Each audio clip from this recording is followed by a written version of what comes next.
Un compromiso de vida. Decisiones vitales. Nosotros te informamos y tú decides. La experiencia y capacidad de profesionales de la salud que te ayudarán a encontrar tus razones de vida. Nosotros te informamos y tú decides. Decisiones vitales. ¿Qué tal? Yo soy Alejandro Águila y estamos en Decisiones Vitales. Recuerden, todos los martes a la 1 de la tarde para compartirles información que les puede ser muy valiosa, muy funcional. Y pues queremos compartirles el día de hoy que si no vieron el programa pasado, vayan rápidamente terminando de ver el día de hoy de Decisiones Vitales, porque estuvo no bueno lo que le sigue. Hablamos de la diferencia entre la influenza y el COVID y nuestro especialista invitado, amigo querido, el doctor Joaquín Gama, nos estuvo diciendo exactamente las diferencias entre estos dos enfermedades, estas dos condiciones, qué hacer, qué no hacer, cómo detectarlo, y de veras que es algo que les puede ayudar muchísimo, porque pues estamos, ustedes saben, en temporada de frío, de invierno, y pues se prestan mucho para que estas enfermedades lleguen a las personas. Entonces, recomendado que lo vean. Y pues el día de hoy estamos interesadísimos en el tema que va a ser muy, muy importante, porque queremos compartirles que pues hay veces que se requiere toda una intervención en crisis cuando alguien presenta los síntomas de COVID. ¿Qué debemos hacer? ¿En qué consiste la intervención? Como familiares, ¿cuáles son las acciones que debemos realizar? ¿Cuál es el seguimiento? Y nuevamente nos va a acompañar el doctor Joaquín Gama, que enseguida lo presentaremos con la información que usted necesita saber, y le damos la bienvenida a Mariale Buenfil. Hola, Hola, Mariale. Alejandro. Hola, hola, Adrián. Hola. Pues muy contenta aquí en un programa más. Y pues ahora tal? sí que seguimos con este tema, ¿no? Del COVID. Tú como psicóloga sabes que esto de la intervención en crisis pues es necesaria, es importante y es crucial para que podamos tener éxito y el paciente se sienta beneficiado, ¿no? Sí, así es. Sí, muy importante porque pues muchos llegan angustiados, ¿no? O cuando se enferman se empiezan a angustiar y que se van al hospital, que si no, o hablan por teléfono, ¿no? Estas líneas de ayuda. Entonces, sí creo que es algo muy importante. Y a mí me interesa mucho compartir con la gente, Mariale, porque a diferencia de otro tipo de condiciones con el COVID, pues, ¿qué hacemos? ¿Qué tan cercano podemos estar de nuestro familiar? ¿Qué tan lejano? ¿Dejamos que las autoridades trabajen? ¿Cómo lo calmamos? ¿Cómo nos calmamos nosotros? Todo lo que interviene en eso es muy importante saberlo, y por eso este programa creo que realmente va a ayudarles muchísimo para quienes se encuentren en estas situaciones o que pueden llegar a presentarlas, qué es lo que deben de hacer. Y para que nos sigan, que ya gente se ha estado inscribiendo a nuestros canales de YouTube, lo cual nos da mucho gusto. Cuéntales a qué redes pueden contactarse con nosotros.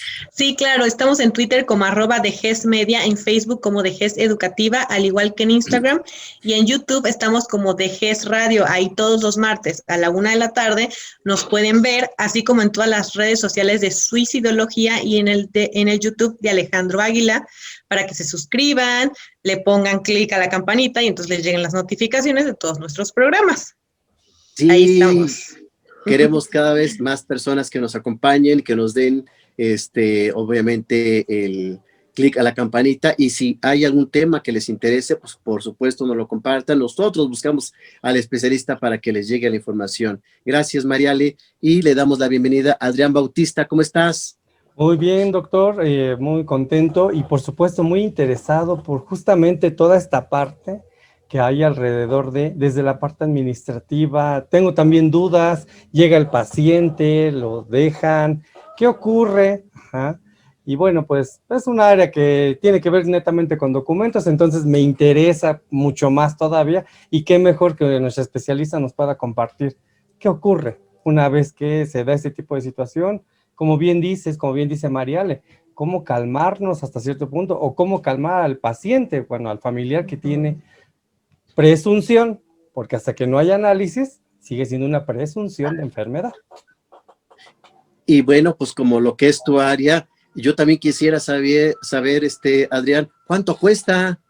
También, Sí, también. Sí, la también es verdad, hay que importante. saber una enfermedad, una condición, una infección de este tipo, todo lo cubre si es que se tiene seguro, si no se tiene seguro, cómo se le hace. Todo eso creo que sería muy importante que la gente lo supiera. Entonces, mucho oído, porque el programa pasado estuvo muy bueno y esperamos que este esté mejor, ¿va? Por supuesto, claro que sí. Gracias, doctor. Aquí estamos y pues por supuesto le damos nuevamente y le agradecemos enormemente que nos regale su tiempo al doctor Francisco Joaquín Gama Gutiérrez, quien es médico de observación en medicina interna y experto en intervención en crisis. Gracias, Joaquín, por acompañarnos. Muchísimas gracias por nuevamente la invitación. Aquí vamos a estar platicando un ratito. Oye, muchas felicitaciones, muy agradecidos por todo lo que nos compartiste. La verdad es que aclaró muchas dudas y pues esta situación que sabemos que es tu trabajo, pues no sé si diario o prácticamente diario de trabajo, que la gente sepa, Joaquín, qué es una intervención en crisis. Bueno, mira, pues, creo que pues aquí los expertos son ustedes, más que uno. Claro que, bueno, ustedes se dedican a eso todos los días, pero yo creo que antes de entender que es una intervención en crisis, sería bueno dejar claro qué es una crisis propiamente. Ok. Porque crisis puede ser una crisis económica, puede ser una crisis de suerte, etcétera. Pero finalmente vamos a ver que si nosotros buscáramos una definición como tal, veremos que una crisis es un estado temporal de desorganización individual, donde vamos a ver que el individuo va a perder la capacidad para enfrentar las situaciones utilizando los métodos que él ya conoce previamente. Entonces, básicamente eso vamos a entenderlo como una crisis. Es el estado de desorganización temporal de un individuo, tanto psicológica y física, que eso nos va a llevar a que tengamos, ahora sí propiamente, una crisis. Ya, entonces estamos en un evento no esperado, un evento diferente, un evento que nos invade y hay una desorganización y esto, como bien lo dice tu definición, es temporal. Así es. Y de hecho, ya es cuando entonces podemos platicar probablemente sobre cuándo hacer intervención en crisis. Y vamos a ver que la intervención en crisis es la intervención psicológica y esa va a ser en el momento propiamente de la crisis, entendiéndose como una ayuda de manera breve e inmediata para poder apoyar a una persona y tratar de restabilizarla tanto a su nivel personal, a su nivel emocional, a su nivel físico, cognitivo y hasta conductual. Entonces, vamos a ver que una intervención en crisis exitosa es cuando logras identificar inmediatamente la crisis de la persona, porque es cuando lo agarras en el vuelo antes de que siga la evolución de la misma crisis.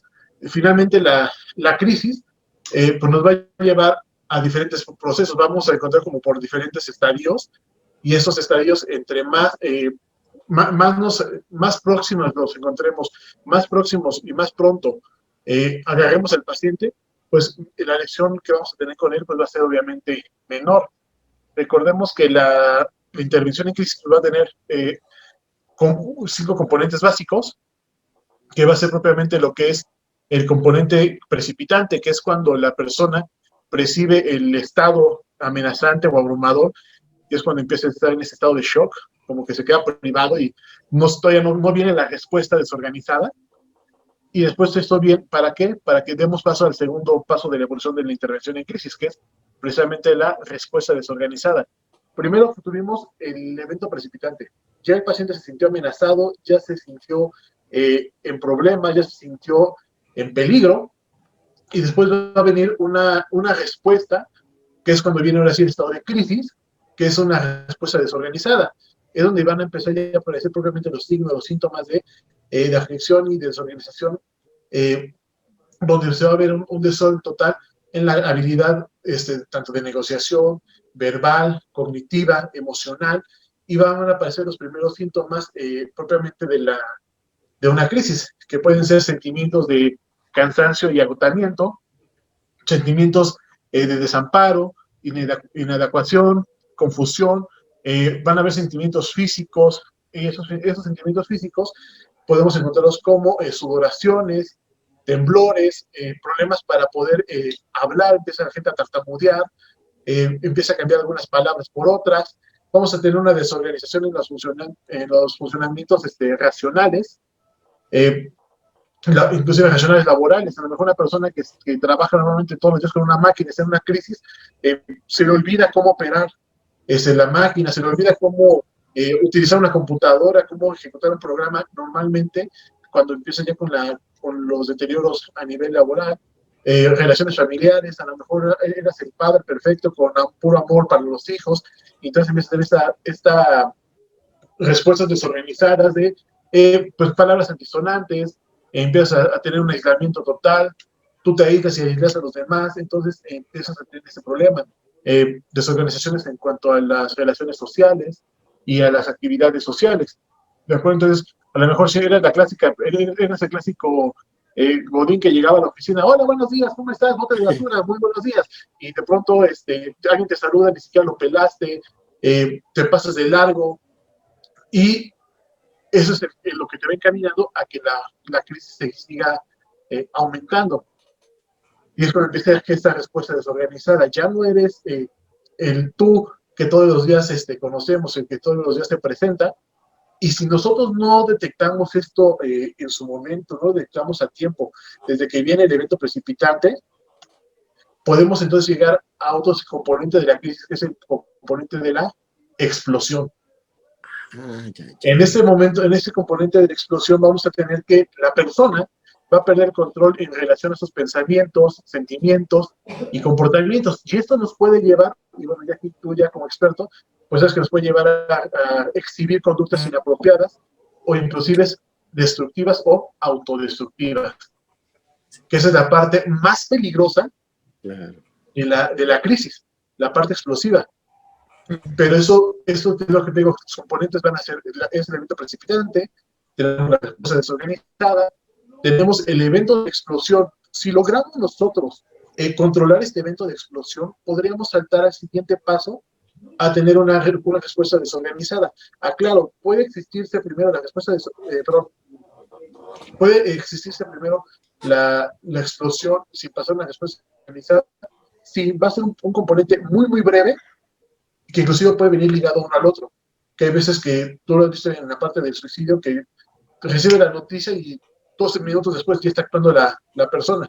Ahí tengo unas historias bastante tétricas del hospital con pacientes que me ha tocado ver, entonces pues sí es un poquito difícil.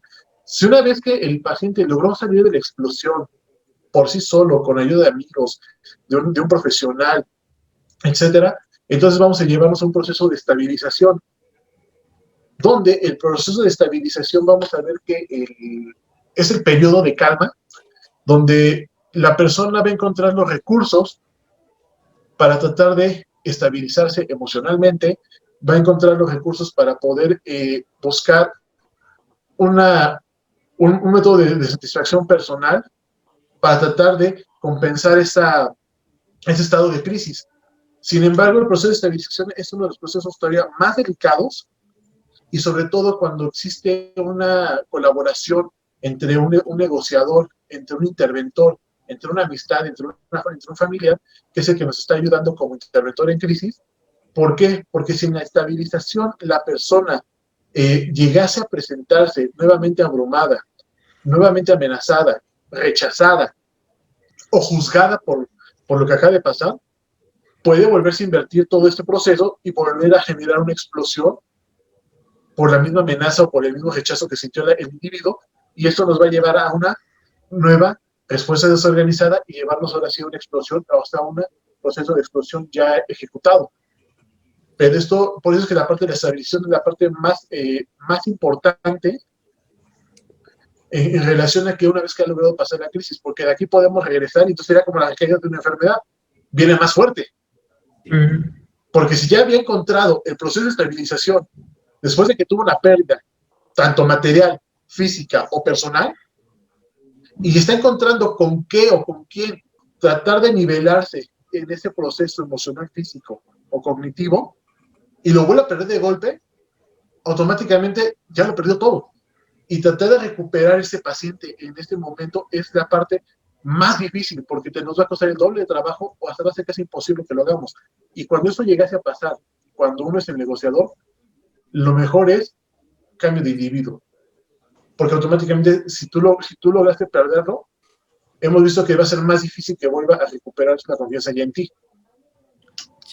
Una vez que hemos logrado pasar este proceso de estabilización, nos va a llevar a un proceso de adaptación. Ya el paciente, aquí el individuo ya se tranquilizó y trata de tomar nuevamente el control de sus emociones, el control de sus acciones, trata de concentrarse en otras situaciones y ya no solo en el evento, y busca de una manera orientada ya una nueva forma de poder salir adelante sin aquello que le generó esa pérdida. Intenta volver a ser sociable y ya viene un proceso de adaptación a lo que él pudo haber provocado o a su nuevo presente. Y entonces es aquí cuando entonces ya tenemos bien definido lo que es propiamente una crisis, es una intervención en crisis. Es el poder generar una ayuda de manera inmediata. Es una ayuda muy breve, pero es en el momento en que se enciende la crisis. Y entre más precoz nosotros podamos acercarnos al individuo y más rápidamente identificamos que ya viene la ola, más rápido podemos nosotros entonces ponernos enfrente para poder romper el impacto que va a generar en el individuo. Y es aquí cuando entonces vemos que existen dos tipos de intervenciones. La intervención en crisis vamos a dividirla en una intervención de primera instancia y vamos a encontrarla en una intervención de segunda instancia. Nosotros en los hospitales, como médicos, como enfermeros, afuera en la calle como paramédicos, como policías, como bomberos, como el señor de la tienda, como la señora que se acercó a ayudarte, ¿qué te pasa porque estás llorando en la banqueta?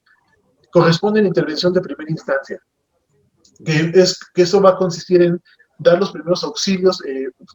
No se emplea mucho este término, pero sin embargo la gente lo sigue comentando, que son los primeros auxilios psicológicos. Sí. Es tratar de hacer este primer contacto que se le conoce, hacer este contacto psicológico para tratar de intentar restablecer el funcionamiento inmediato ante la crisis que se está viviendo en ese momento, para todo lo que ya estamos diciendo anteriormente. La intervención en crisis de primera instancia es el primer contacto que se va a generar con el individuo que está pasando por un mal momento y que está generándose una crisis.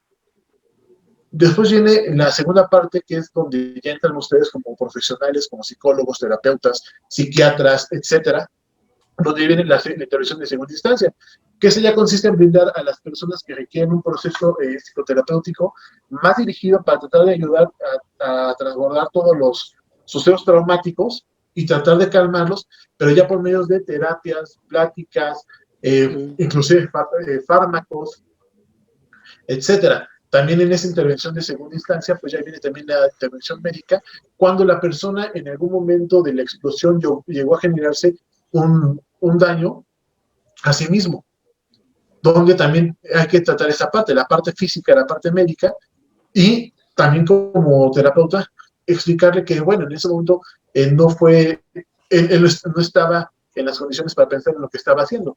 Pero esas son las dos partes. En la parte en la que yo me quedo parado es una intervención de primera instancia, que es la que a mí me corresponde, que es la que le corresponde a cualquier civil que tiene las capacidades, a veces te diría de adiestramiento, pero a veces hace generar esta confianza, esa confianza en pares entre el individuo. A veces puede ser la persona menos capacitada la que puede llegar a generar esta sensación, pero vamos, es lo que no quiero quedar en claro, que todos los que estamos escuchando y viendo el programa, podemos en algún momento, si contamos con las características de un interventor en crisis, podemos llegar a ser los que demos la primera ayuda durante la intervención. Wow, cuánta información, porque entonces nos das la indicación de la intervención en crisis es inicialmente identificar qué es una crisis, cómo es que estamos en crisis, cuando hay una desorganización ante un evento no esperado.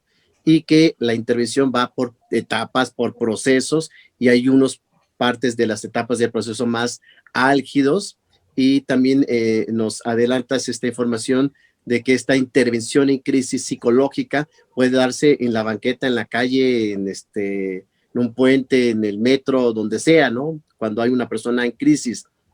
Yo preguntaría, Joaquín, si todas las personas que llegan a urgencias requieren intervención en crisis.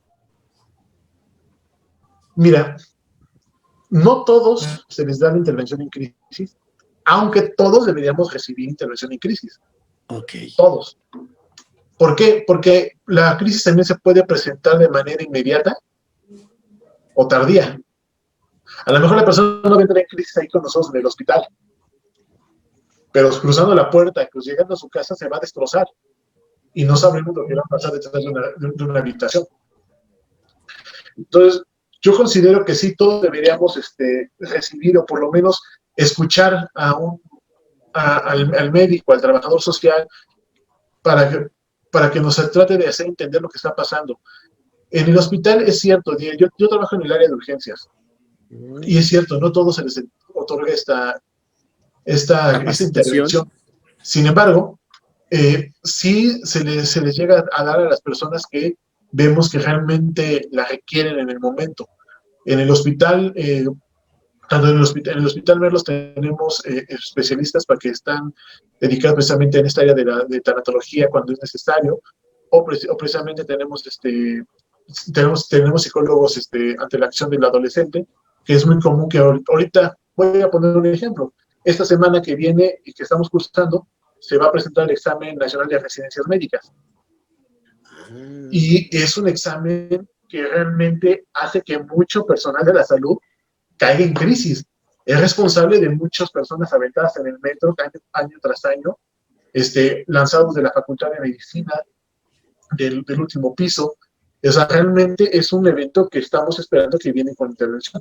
Y créeme que el equipo ya esperado en esas temporadas. Hay equipos de intervención que estamos preparados del 10 de mayo porque va a haber muchos problemas. Hay gente que estamos preparados el 24 y 25 de diciembre, ya preparados porque en cualquier momento va a estar la liebre.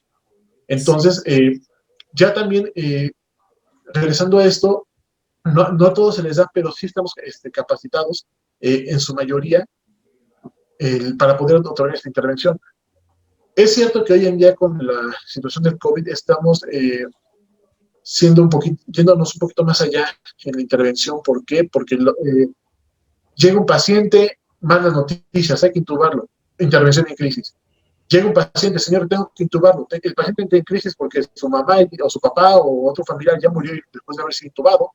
El paciente entró en crisis, el familiar entró en crisis, y entonces tienes un doble proceso. El familiar quiere que lo salves, pero el paciente no quiere ser intubado porque está en crisis, porque así murió su compañero. Entonces es un proceso muy difícil, inclusive hasta personalmente, porque el paciente está en todo su derecho a decir no quiero, y tienes afuera de la puerta del cubículo de urgencias, tienes a 15 familiares diciéndote, intúbamelo, por favor. No puedo. Y qué dilema, Joaquín, la verdad, esto que nos comentas es realmente preocupante porque aquí pregunto yo para aclararlo mucho para toda la gente que nos ve y nos escucha. Si se trata de un menor de edad, ¿los padres pueden tomar la decisión o se le debe de aceptar la decisión de no intubarse al menor de edad?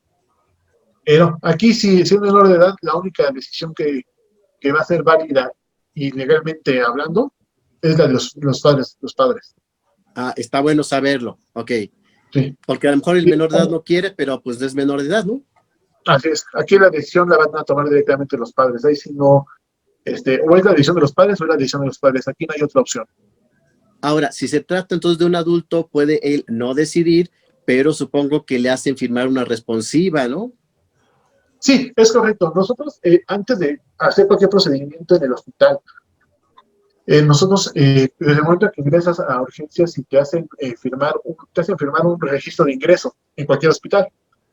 En ese estás tú firmando lo que se llama consentimiento informado, donde en esa hojita viene las cosas que pueden llegar a pasar en urgencias y las cosas que podemos llegar a utilizar. Ya cuando nosotros hemos evaluado al paciente, hemos decidido qué hacer con él, ya estamos estableciendo un plan terapéutico, ya se lo planteamos directamente al paciente. Y entonces cuando le decimos, ¿sabe qué, señor? Su situación está en esta situación, está delicada, está grave, usted tiene un problema respiratorio importante, no creemos que no va a resistir más de una noche si sigue respirando como está respirando. Tendremos nosotros más adelante o en esos momentos que pasar a intubarlo. ¿Qué es esto? Colocarle un tubo por la boca y usted va a estar respirando por medio de una máquina y usted va a estar sedado todo este tiempo. Aquí otra pregunta, perdón, otra pregunta importante. Si el paciente, Joaquín, llega a urgencias no consciente, ¿cómo se hace este trabajo? Mira, hay dos pasos. Llega no consciente, pero lo traes tú como familiar, el paciente ya no es capaz de decidir. ¿Lo intubo o no lo intubo? Automáticamente y legalmente tú como responsable del paciente me estás dando la pauta para poder hacer lo que sea necesario para poder salvaguardar la vida del paciente. Cambiamos de escenario. El paciente llega por una ambulancia de alguna institución pública porque le encontraron desvanecido en un restaurante de la Ciudad de México y lo venían reanimando al hospital. El paciente llega por urgencia, llega por una emergencia que está poniendo en riesgo ya su vida, y entonces automáticamente puedo tomar la decisión por él. ¿Por qué? Porque médicamente hablando nosotros nos regimos por un código de atención: vida, función y estética. Entonces, la parte primordial de cualquier personal de la salud siempre va a ser mantener la vida del paciente, mantenerlo vivo a costa de lo que sea. Oye, pero es que a lo mejor va a tener que recibir terapia después porque no va a poder hablar.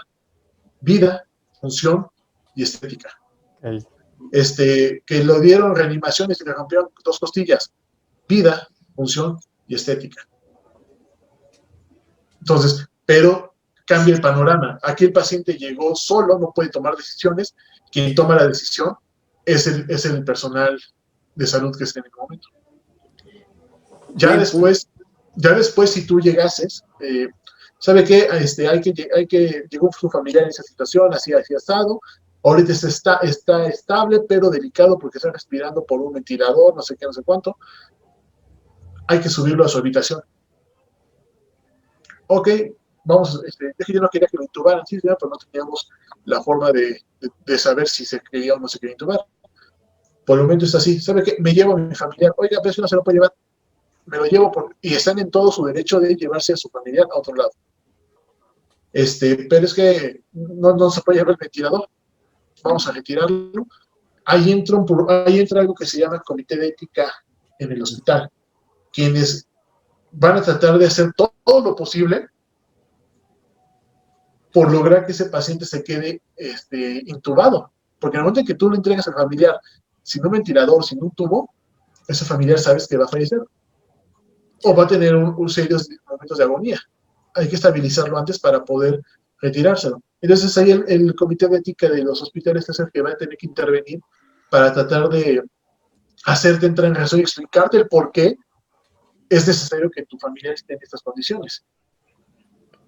Y en ocasiones, y la mayoría de las veces, se ha tenido éxito. Realmente ha sido, en mi experiencia, en estos 7 años que llevo en el área de urgencias, realmente han sido, creo que un solo caso el que me ha tocado ver que no se le ha logrado meter en razón para poder continuar con nosotros.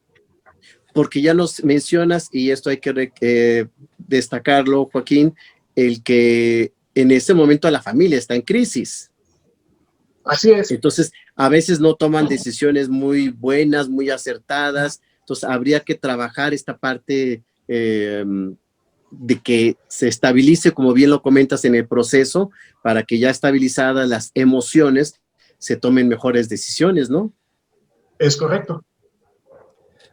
Y ahora sí aplica el tema y el nombre del programa. entonces tomar decisiones vitales.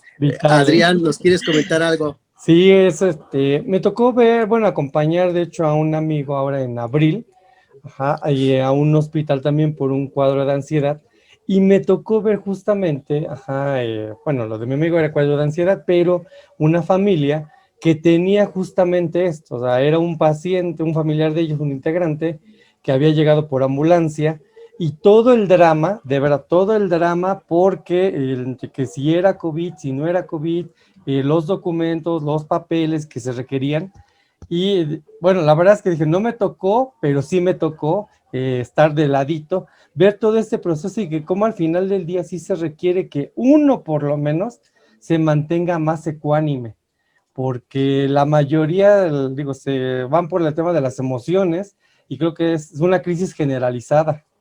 Esa era la aportación.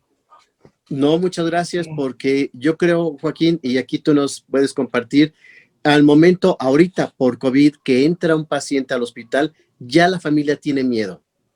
Sí. ¿Eso sí? Sí, ¿verdad? Sí, ¿verdad, Sí, porque Mariana? está mucho la idea de que los van a matar en el hospital, ¿no? He escuchado mucho ese mito. Sí. Mira, O que hay fíjate, más no sé infecciones si ustedes también, ¿no? recuerdan Hay más riesgos. Perdón, Joaquín. No sé si ustedes recuerdan este video que se viralizó de un hospital de Catepec, que entraron hasta donde estaban los cuerpos, y es que los están matando, y miren cómo los tienen. Y la verdad, voy a aclarar algo, o sea, el familiar llegó, y la crisis fue porque dentro de las crisis nosotros tenemos algo que se llama una crisis, dentro de las crisis circunstanciales podemos tener una crisis inesperada o una crisis repentina. Una crisis repentina es simplemente llegó de golpe y generó la crisis. Mientras que una crisis inesperada es algo que no se podía anticipar, no se veía venir. Llegó al hospital por una gripe y como que a las 24 horas se murió de un infarto. O sea, no lo vi venir. A diferencia que cuando llevas a tu abuelito, que ya sabes que tiene cáncer de próstata, cáncer de páncreas, ya tiene POC, ¿sabes? Y te dice el doctor, ¿sabes que dejó de respirar y su corazón se apagó? Pues sí, fue repentino porque pues se murió el señor, ayer enseñé con él, pero ya lo veías venir. Ya estabas en este proceso. Y a lo mejor la crisis no fue tanto como cuando de pronto solamente llegó y no era algo que no se esperaba. Entonces, aquí vamos a ver que dentro de esta crisis tenemos que ver cuando llegan al hospital, ver cuál ha sido su experiencia previa y de casos previos. Si es una experiencia personal y es la primera vez, se va a malinformar por medio de comunicación. Y si son de esas personas que vio este tipo de videos, llega con el peor panorama al hospital. Pero si llega con una persona, ¿sabes qué? Al papá de mi amigo le dio COVID y ya está bien en su casa y lo llevamos a este hospital. Van con todo al hospital y van confiados y van seguros que el paciente va a salir adelante.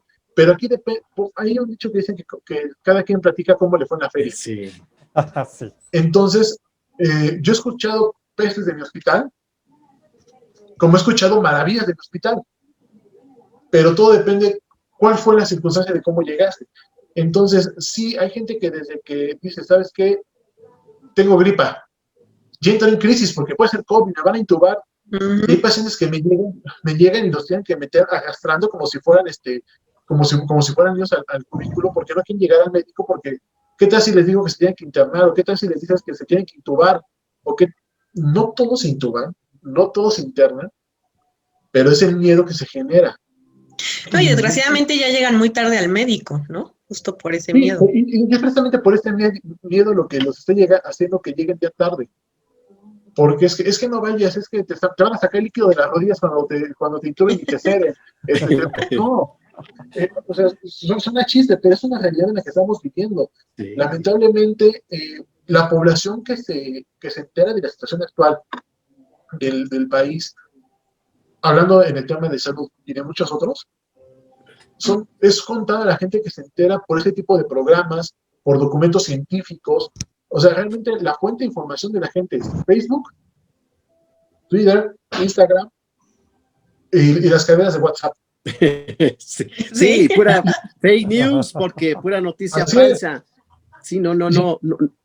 Esto no debe ser, por eso, obviamente, informarse y aquí recalcar, Joaquín, que obviamente intervienen muchas cosas, como bien lo dices, cómo llega el paciente y, por supuesto, qué intervención se le da en ese momento, qué información requiere, etcétera. Y son muchos factores para saber si el paciente va a evolucionar bien o evolucionar mal.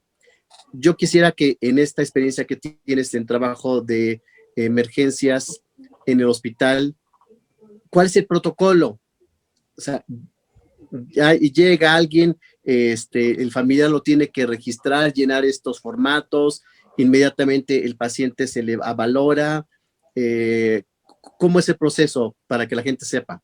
Sí, mira, evidentemente cada hospital tiene su forma de actuar muy distinta y muy personal, pero por lo general casi todas las instituciones públicas están, casi todas tienen casi el mismo molde. Puede haber algunas variantes entre uno y otro, pero casi todas se manejan de la misma manera. Va a llegar el paciente al área de urgencias, va a llegar a la recepción, se va a registrar. Ahorita por cuestión sanitaria y por seguridad a los acompañantes, solamente está entrando el paciente y nada más. Se pasa que entonces desde que cruce la puerta seguramente al acompañante lo van a dejar afuera para que se hagan esa idea. Sí, pero ese acompañante, doctor Joaquín, ¿va a dar los datos de información? Sí, los puede dar él o los puede dar el mismo paciente, pero el paciente va a pasar solo a la consulta, va a pasar solo al consultorio, va a pasar solo al área de urgencias y el familiar se va a tener que esperar afuera, esperando a que salga su familiar o esperando a que salga un personal del hospital, una enfermera o un trabajo social para darle algún otro tipo de indicación. El paciente va a recibir su consulta, se va a expresar por sí solo, se hará el diagnóstico y se tomará la decisión si el paciente está en condiciones de irse a casa o tiene que quedarse hospitalizado. Cuando se tiene que quedar hospitalizado, nosotros ya el paciente está ubicado en una cama y somos nosotros quienes salimos a hablar con los familiares. Entonces, en esos momentos salgo y literalmente familiares del señor Juan Pérez, se acerca ese uno o se acerca toda la familia que estaba afuera acompañándolos y les empiezas a platicar a los familiares. Siempre es importante y es lo mejor que puedes hacer es hablarles con la verdad, claro, hablarles las cosas como son y como van, porque entre más vueltas le das, más haces que la crisis se vaya aumentando. Porque a veces he dicho que cuando saben que estás en Semana Santa y van y te echan una cubeta de agua fría. Ya sabías que Semana Santa te iban a mojar. Y desde que estás en tu casa sales así como esperando y estabas ya en una crisis. Pero si de pronto es un día normal y llega el día y te echan una cubetada, nada más te quedas impactado y regresas y retornas a sus actividades. Me he dado cuenta en mi experiencia, porque créeme que en la carrera, en cualquier carrera de la salud, tú como psicólogo, como médico, como enfermero, como paramédico, no hay ninguna parte de la materia que te digan, aprende a dar malas noticias. Ay, no, hombre, ese es otro programa. Complicado. Dificilísimo, sí. ¿no? De lo más complicado. Así es, pero, no, y entonces, yo te voy a hablar con mi experiencia. Empecé tratando de hacer todo un poquito más rosa y contarles para que no les caiga de golpe. Me fue peor, me fue muy mal. Sí. Traté de dar un poquito más de rollo médico, científico, me fue muy mal. La primera vez que tuve que decir las cosas, ¿saben qué? El paciente llegó en esas condiciones, su corazón no resistió y acaba de fallecer. Fue lo mejor que me pudo haber pasado, porque fue más fácil dar la noticia, lo tomaron mejor los familiares, y por tu seguridad, no dejaste que reaccionaran de una forma violenta hasta tu persona o hacia el personal. Entonces, una vez, retomando lo que había preguntado, una vez que el paciente se ha decidido internar, sales, ¿sabe qué? Familias del señor Juan López, hemos encontrado en los estudios que el señor es portador de COVID. La tomografía salió con esas características que son clásicas de COVID.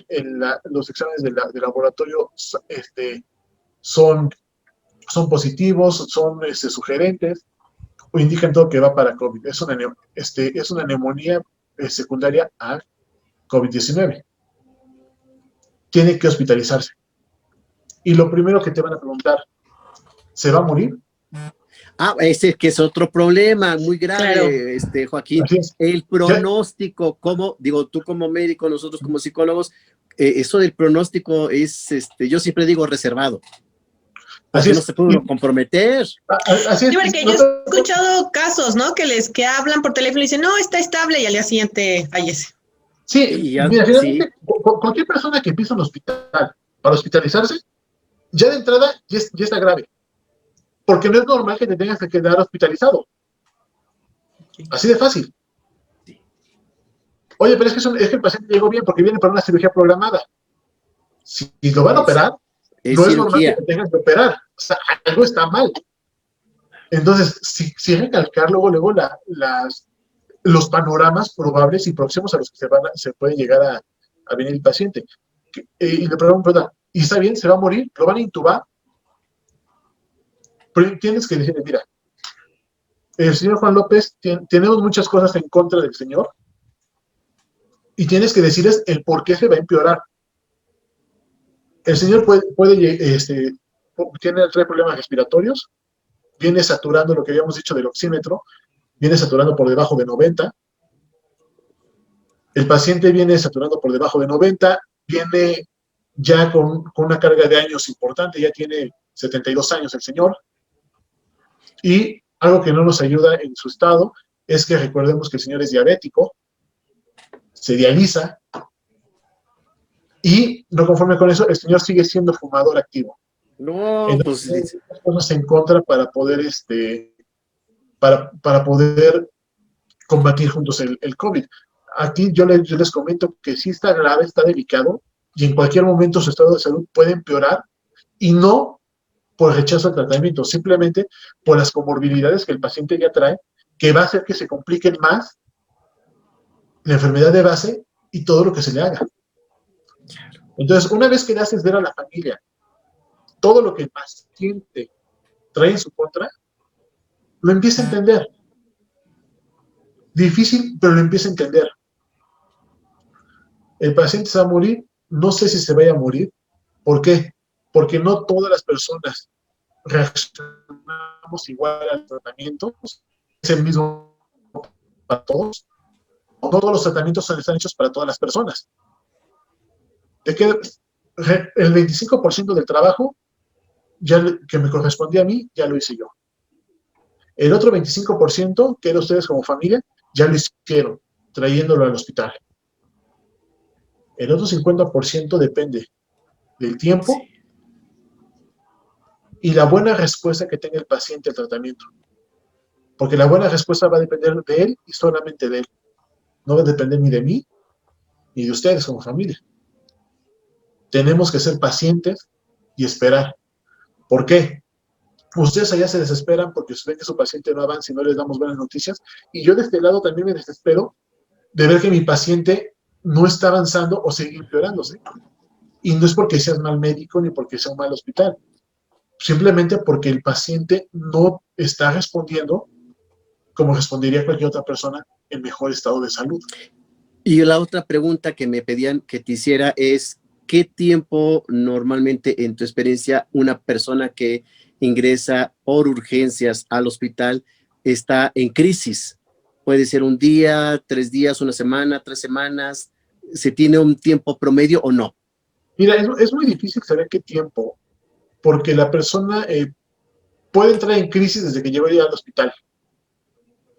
Y sales del hospital y le dices, ¿sabe qué? Se tiene que quedar hospitalizado. Entró en crisis pero bueno, está bien. Lo lograste calmar porque le hiciste ver el por qué era necesario, cuál era la magnitud del problema y cuál era la solución que le podías ofrecer. Y el paciente ya es estable. Pero resulta que sale y se dice, ¿sabe qué, señora? Su familia va a tener que esperar aquí abajo sin tratamiento porque no hay camas. tómala, vuelve a aparecer la crisis.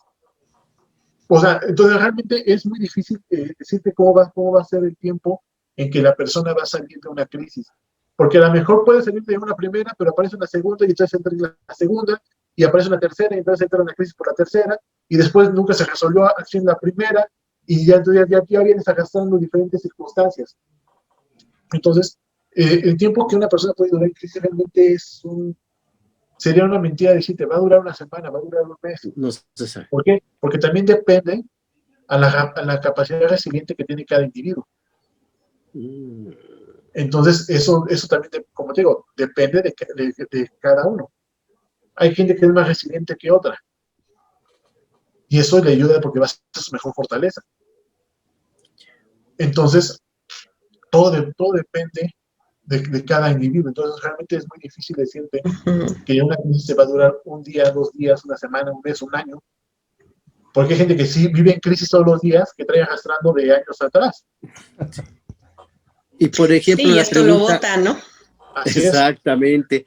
La pregunta álgida que habíamos prometido al inicio del programa, la cuestión económica, si el paciente tiene seguro, no se le cobra, si no lo tiene, tiene que pagar una cuota, se le hace estudio socioeconómico, hay una cuota establecida ahora por el COVID, no hay cuota. ¿Cómo lo están manejando? Mira, hay diferentes panoramas. Tienes un panorama de una población trabajadora que cuenta con un IMSS o con un ISSSTE. Tienes un panorama de una persona que ya no cuenta con lo que antes era el seguro popular, ya no cuenta con ese tipo de seguros, y tienes una población que no consta, que tiene IMSS, que tiene ISSSTE, pero que no quiere acudir con ninguno de esos, pero no tiene dinero para ir a un particular. Ok. Tienes diferentes tipos de poblaciones. Y tienes una población que no tiene IMSS, que no tiene ISSSTE, que tiene todos los recursos económicos para irse a atender a un hospital privado. Hoy en día, tanto la Secretaría de Salud y el ISSSTE están comprometidos con la salud en el país, y por lo menos en ese tiempo que he estado trabajando con el COVID, se está atendiendo a la población de manera general. ¿General y gratuita? Se está tratando de manera igual a la persona que cuenta con un seguro como el que no cuenta. Sí es cierto, se le va a dar preferencia siempre a los derechohabientes. Ya, Adrián, ya ni modo, ya ahora sí que nos pasan a la lista de espera porque no tenemos seguro ni en nuestra casa. Okay. Sí se le da preferencia a los derechohabientes. Sin embargo, siempre se le abre la oportunidad a toda la población en relación al COVID. Sí. Únicamente hablamos de COVID. Porque también hay mucha gente que, aprovechando esta situación, quiere ir a esas instituciones a atender otro tipo de males. Que también tenemos esa otra situación. Y eso sí son, literalmente, esos sí con la pena protestamos que sí, ¿sabes qué? Son del COVID para acá, lo demás no pasa. Entonces, sí, ahorita sí se está atendiendo de manera general a la población.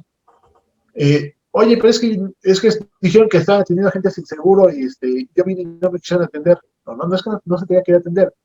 Simplemente ya no tengo espacio. Okay.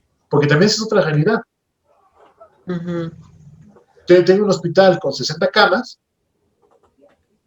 y tengo 62 pacientes dentro del hospital. Tengo una lista de espera en áreas de urgencias tratando de subir a piso de otros 18 pacientes. No es que no te quiera atender, es que no tengo espacio donde acomodarlos. Entonces, no es que muchos hospitales están diciendo, no, es que dijeron que están atendiendo sin seguro y no me quisieron, no se te quiere entender. Se te hizo el diagnóstico, se te dio la atención primaria, pero lamentablemente no tengo dónde poner a ese paciente. Que es otro panorama completamente distinto al no querer atenderlos. Porque ahorita ya la capacidad está viéndose rebasada. Y ahorita nos estamos volviendo a elevar en el número de casos, que ya es una realidad. Hace 15 días empezó a elevarse esto de una manera garrafal. ¿Y qué va a pasar? Va a llegar un momento en que los hospitales tengamos que cerrar las puertas y no porque no queramos atender, es porque ya no tenemos espacio para atenderlos. Sí, la infraestructura y los recursos ya no van a dar.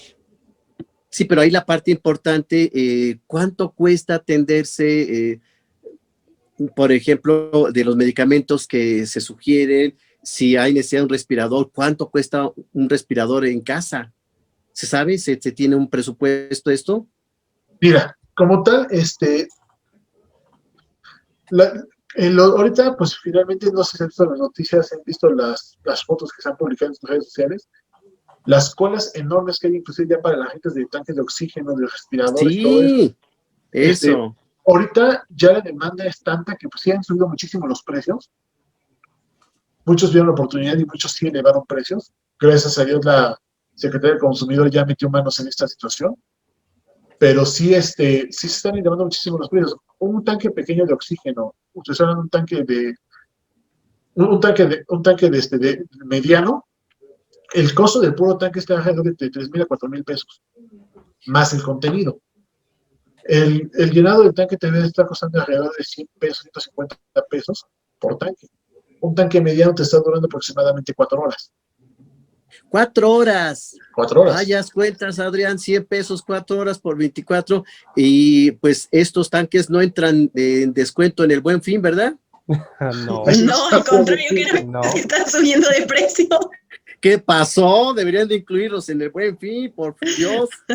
Ay, Dios mío. Por ejemplo, ahora, acaba de aclarar que no todos los pacientes requieren oxígeno, porque muchas veces dijeron, es que el tratamiento es oxígeno, y toda la gente se va a comprar un tanque de oxígeno. Sí. Cuando realmente no todos requieren de oxígeno. Requiere. Si requieres de oxígeno, lo peor que puedes hacer es quedarte en tu casa, porque si requieres de oxígeno, tu cuerpo te está diciendo ahorita, llévame a un hospital. Y es cuando llegan más delicados, porque no, es que necesitaba un poquito de oxígeno y le puse la mascarita en la casa, estuvo bien 2 días, pero después se puso peor.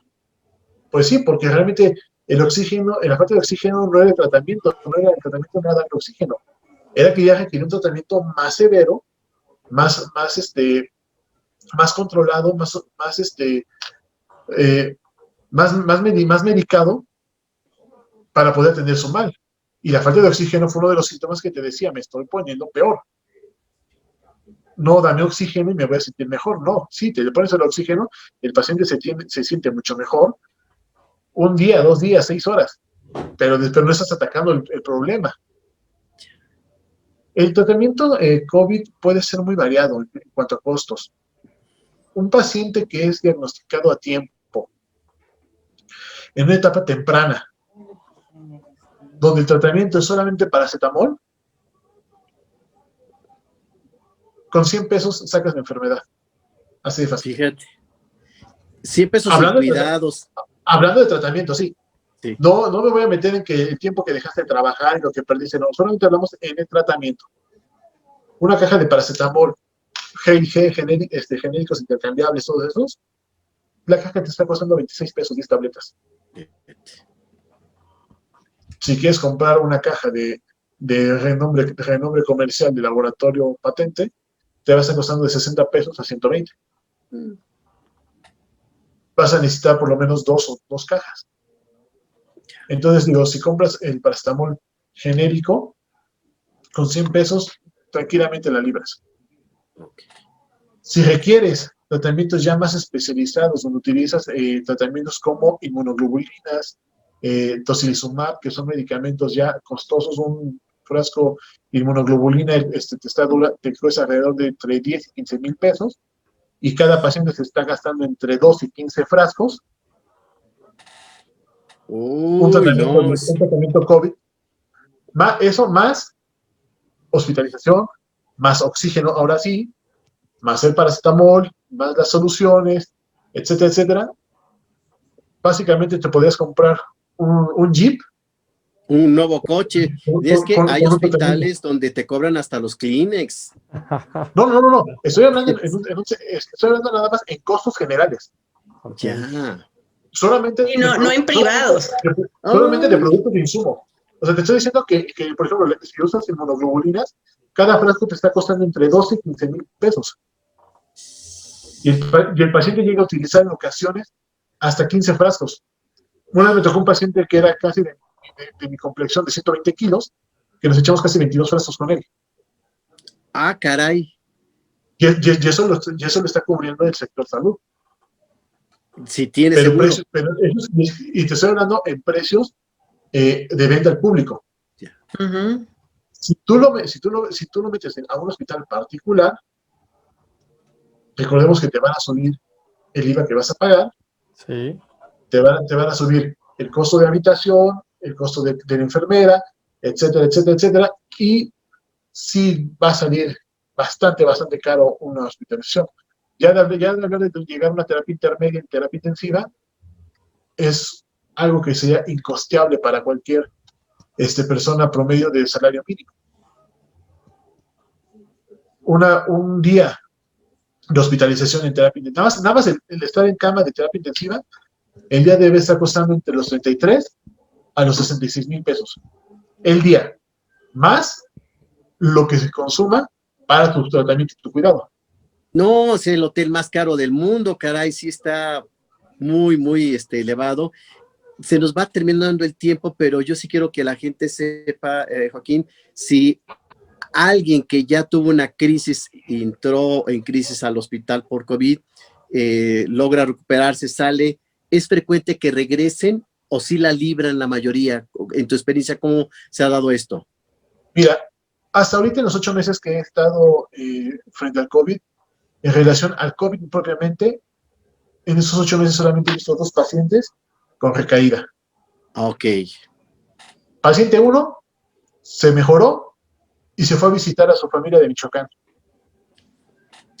Regresó reinfectado nuevamente.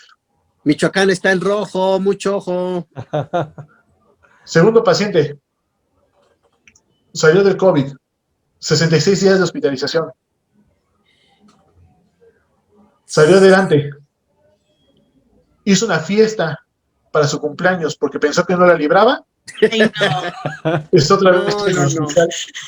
Perdón, No, doctor, eso sí ya es el eso colmo. ya es toda una inconsciencia, por Dios. No. ¿Qué ha pasado con los otros pacientes? Los otros pacientes se han quedado en casa, han seguido sus medidas de cuidados y evidentemente pues el pronóstico ha sido mucho mejor con ellos.